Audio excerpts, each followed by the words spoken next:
let me read out to you some words of Oakes that he said once they started the occupation. Here we are free. There's no laws here. We don't have to conform to any laws. Only the laws we make for ourselves. So obviously you get the idea that after all those years of oppression, they finally could find a place that they could appropriate for themselves, and they could claim it as their own. Apart from calling for changes such as creating job training and health centres, they also wanted to, once they would buy the land finally, they wanted to build a university for Indians there. So those were their claims. Apart from organising their lives on the island, they also needed to somehow, let's say, arrange concerts, for instance, to raise both awareness and money. And one of those events was a concert at Stanford University that took place in December the 18th, during which Oakes delivered the Alcatraz proclamation, in which he made a very interesting comparison and metaphor, in which he compared Alcatraz, its infertile lands, how it's dangerous, let's say, surface, the rocks, and its conditions, decayed prison cells, for instance, to the he compared it to the situation of the Indians. So that Alcatraz, he really wanted to create this symbol. Alcatraz became associated as a symbol of Indian resistance. The leaders after Oakes left.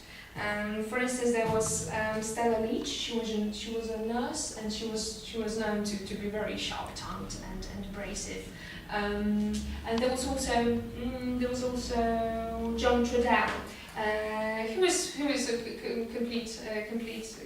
different from Stella Leach, because he was rather likable and easygoing, and he was there was a radio program called Radio Free Alcatraz, and he took care of this program that, of course, all the occupants listened to, for instance. So by this time we're talking about the government's final decision to engage and manage the conflict somehow, or the occupation. And it was managed. The problem was managed by Garment, Mr. Garment and his assistant Patterson. Garment was actually responsible for a very successful campaign of Nixon. So Nixon gave them complete liberty and freedom to deal with this problem, as Americans called it sometimes. As he wished. So that's it. And we also have to mention Robert Robertson, because he was sent to negotiate with the Indians to finally strike out some sort of a compromise and reach some sort of agreement or any kind of decision. And he was from the National Council of Indian Opportunity. So the negotiations started, and of course they couldn't really reach any kind of compromise or anything. So he returned to Washington very much discouraged, and he described the occupants as, he said, reason is a commodity they have nothing to do with. They are emotionally charged, naive, and not used to responsibility. So, his discouragement came from the fact that despite all the proposals that they put forward to the Indians, they didn't agree to anything, because all they wanted, and that is also what the criticism came from, that with time it wasn't really about building those health centers and solving all those problems. It was about the land, the island. They wanted the title, they wanted to buy the island, and that was their obsession somehow. That was what Oakes fought for, and his followers continued to fight for. So in the end, it was all about the title. Lena Demines, one of the occupants, she came up with the idea to build a cultural center on the island. And Robertson said to her, "Well, give me 3 weeks. I'll try to discuss it with the right people and get back to you." So 3 weeks later, he came back with a proposal that they would demolish 7 buildings on Alcatraz, on the island, and replace it with an Indian museum and cultural center. And the whole thing would be overseen by the Indians themselves. They wanted to create a council that would comprise all the chief tribal leaders. So they wanted to give complete freedom to the Indians. And they also wanted, like I said, to build a university there. But Robertson, well, he really tried to explain to them that from a practical point of view it wasn't really possible because, like I say, there were problems with electricity and there was a huge likelihood of accidents. So this proposal of this Indian Museum and Cultural Centre was rejected by the Indians. Like I said, all they wanted and all they pushed for was the title, and the government somehow didn't want to give them this title. So in their answer to this proposal of Robertson, the Indians said that they can't agree, and they give the government time until May the 21st of 1971 to respond with further proposals, so to speak. However, the time came and the government didn't respond at all. And by this time we were talking with a really weakening of the interest in Alcatraz occupation. No results, nothing came about, no changes, and so this inspiration and this initial force with which they fought and started with the occupation, it all started to dwindle and somehow lose its power, so to speak. The interest died out, and eventually the students started to leave the island until there were about 15 left on the island. You know, they were students, so some of them just returned to school, and some of them had drug addictions, and they really had problems with hippies, for instance, who started to come to the island to stay overnight, and it was so frequent, so common that they had to introduce a ban on non-Indians so that they wouldn't stay overnight, and somehow distort this idea that they fought for, right? So by late May, the government cut off all electrical power and all telephone service to the island.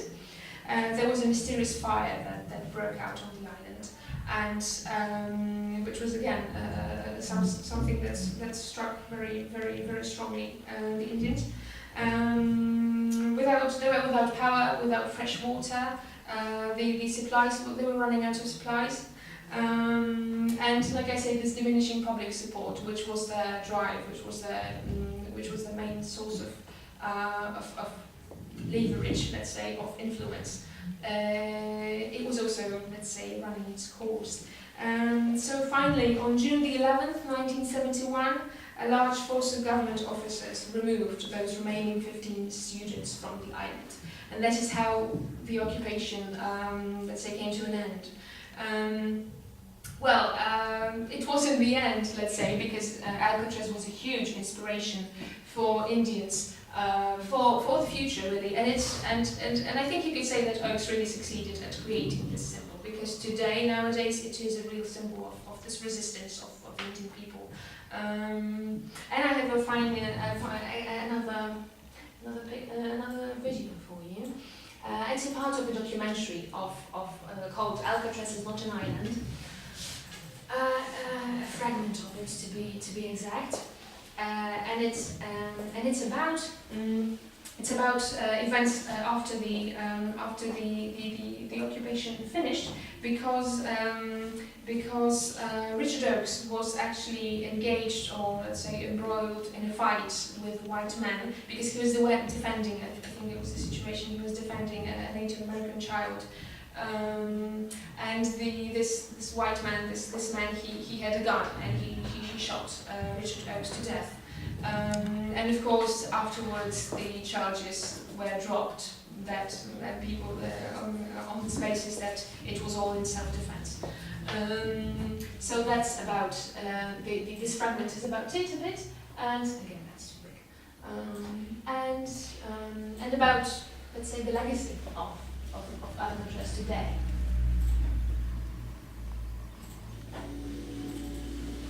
The question was not whether or not the Indian War would boil over into protest politics, but when and how.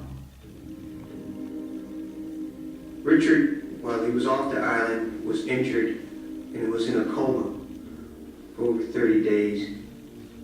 I was there the night that he got hit with the pool cue. He was hospitalized.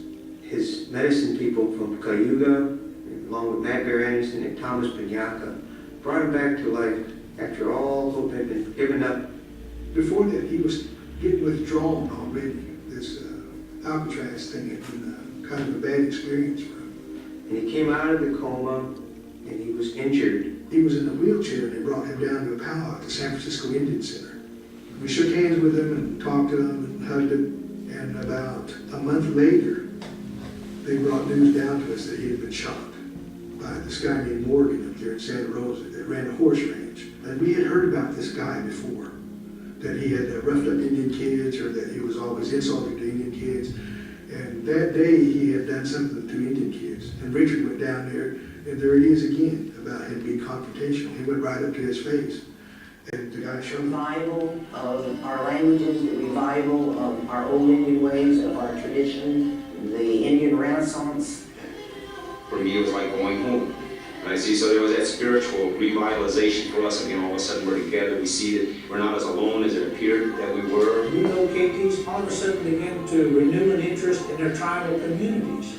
When you're out in this society, you got to know who you are and where you come from. To read Thanksgiving, they have an unthanksgiving on Alcatraz now to remind people still of the continuing struggle that Indian people have just to get the rights that other people take for granted. In a way, it reminds me of a flame that kind of died down but never went away. And out of that fire came all these different people spread in all different directions to do incredible work. These things would not be if it had not been for their awakening at Alcatraz. Richard Oakes once said, Alcatraz is not an island, it's an idea. It's the idea that you can recapture and be in control of your lives, your destinies, and self-determine your future. I'm here today because I'm obsessed with the truth. I want people to know what the struggle was about. There are guys who believed in what they were doing so much that they're not here today. And it's not a matter of, fame and fortune. It's a story's got to be told, and it's not over yet.